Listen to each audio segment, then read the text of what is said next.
Remember, these math standards on the Common Core that after 4 years, the students have irreparable harm. The purpose is to bring down America and thereby bring up the rest of the world. To find that common ground. The common ground is beneath us, isn't it? And this data, as we saw earlier, it doesn't lie. It doesn't tell the whole truth, okay? But it doesn't lie. It's going to be used to shut down schools. So what can we do? What can we do? Those are my kids, yeah. Well, we know that just as in the history of our country, friends are raised up to help fight the battle, you know. Representative and I have been going around. We met at another event in the Matsu earlier, and how did we even get this bingo hall, right? Just people are popping out of the woodwork to stand up.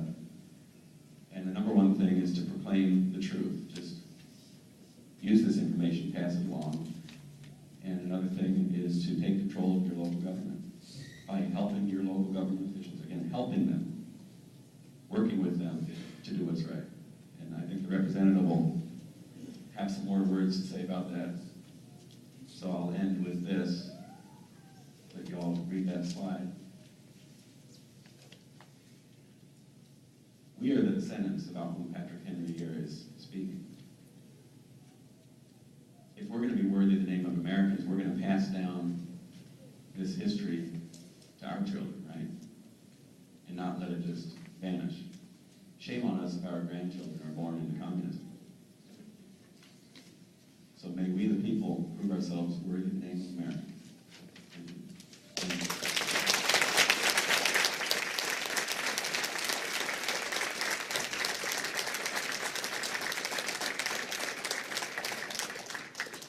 So we have time for some questions. Anybody have questions?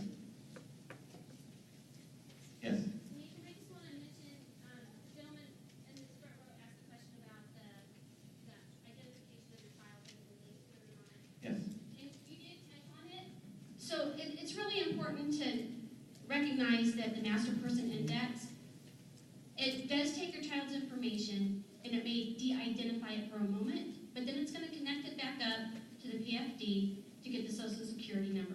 So your child's information will not be de-identified. Their purpose is to identify your child, and remember, when you sign your child's PFD that we've just done, everything that you put on there is the sponsor, so they know everything about that child, who the mother is, who the father is, and all of that. So you have to be very cautious and very careful. Think twice. This is not about the schools and the state getting federal money. This is about your child and you protecting your child. One thing, too, that's really important is the state of Alaska gets a mere few $1 million from the federal government. Over 50% of that goes to the Department of Education and pays their administrators. And over 50% are 100% funded by the feds. So they are accountable to the federal government and not to the state of Alaska or to our children. So if you can, protect your children. Do not let them take this information and take these tests. It is up to you to do what is right for your child and for our country. And I've been fighting this for 3 years with Nathan and with Laura and with Barbara. There is so much information here that it is really hard to do in only 2 hours. Like Alaskans Against Common Core's Facebook page, you will learn so much there, but that's the only way. Take a stand and let this government know that we will not accept this. These are our kids. Thank you. Thank you. That's correct. There's a federal bankruptcy case. Of course, all bankruptcy is federal. So there's a bankruptcy case of one of these organizations that was collecting the student data, and the asset being sold in that case, this is within the past year, the asset sold off to pay off the creditors was the student data, number one. That's big money. Number two, I believe there was recently a case, was it in Washington, where it was proven in court that they can identify your child. Once the data goes up to the federal level, they can track it back down to little Johnny and little Susie. So this de-identification, they can always go back and find out that it was little Johnny who said, no, I don't like Obama, or whatever. And they're asking these types of questions. Thank you, Lord. Hi, Nathan. I noticed that everything's being videoed here, this whole presentation. So make sure everybody knows how they can watch this whole thing here so that Yes. they can pass it on to their friends, and people that are not here. Because I have my circle of influence that, you know, they go, what? You know, I can't get them to come here, but I try to talk to them about it. If they can watch this entire thing, you know, and then somebody sitting in the comfort of their living room or whatever could be exposed to what we were just exposed to.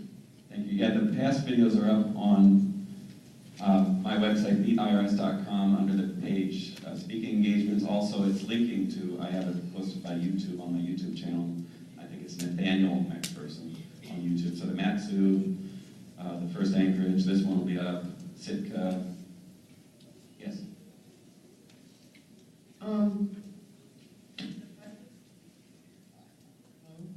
Do the private schools have to follow common cores like the Catholic schools and Anchorage Baptist Temple and? Most of them are at this point. They don't have to, but unfortunately, that's one of the things I'm working on. More than half of the Catholic schools, which is the largest parochial school system in the country, is Catholic diocese. More than half have adopted Common Core. The second largest is Lutheran Church Missouri Synod. They are adopting Common Core. The third largest is Wisconsin Evangelical Lutheran Synod. I attended that as a kid. Apparently, it wasn't good enough when I went, because now they're adopting the Common Core. That's one of the things that really is getting me angry. It's the school I attended is now going Common Core. It's outrageous. How about the Baptist Anchorage, like Anchorage Baptist? I'm not sure whether the Baptists are. Another question. With all this information of privacy, will they be able to get into the medical records of students and families? I would imagine so. Under Obamacare especially, there's now this national database of medical records. So I would expect so.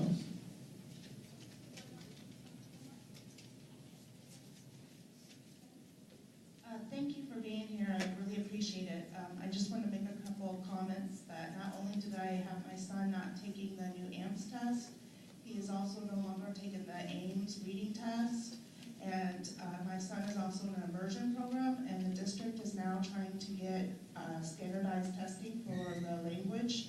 So if your student is also in an immersion program, I'd start watching out for the tests they're trying to administer for them.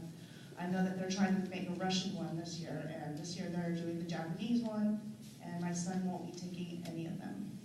Thank you. There's a gentleman over there.